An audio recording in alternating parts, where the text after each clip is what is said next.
When you watch an elite footballer walk onto a pitch, you think you are looking at a machine, the physical apex. But the stadium roar makes us completely forget that this game is a delicate mental architecture.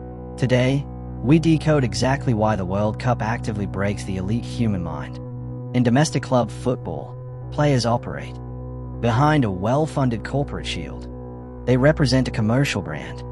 If they drop a disaster class, a stock price dips. The media writes a cynical article, but the system protects them. At a World Cup, that shield is instantly obliterated. When a player steps out for a knockout match, they are draped in a national flag. Every single touch of the ball suddenly carries the unresolved historical trauma and collective ego of an entire country. The nervous system cannot compute that scale. To understand this catastrophic failure, look at the arithmetic of survival.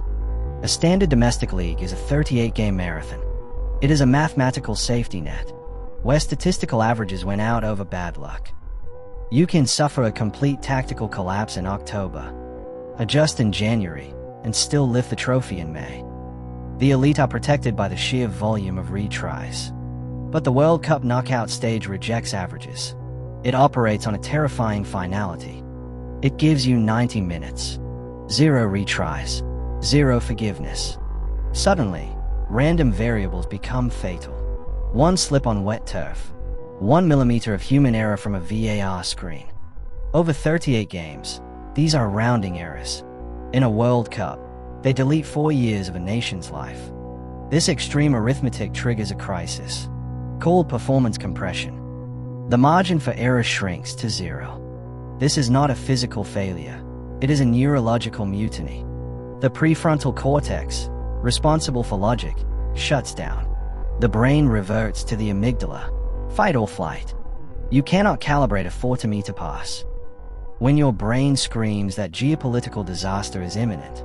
This is why legends freeze. Muscles don't forget how to pass, but the weight of 300 million staring eyes acts as a literal neurotoxin, paralyzing the instinctual flow state. So how does anyone survive this psychological graveyard?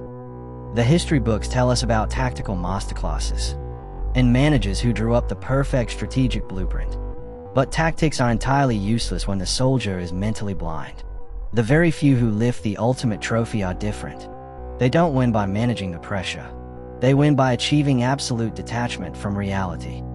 They display a terrifying, almost sociopathic lack of empathy for the global consequences of their own failure.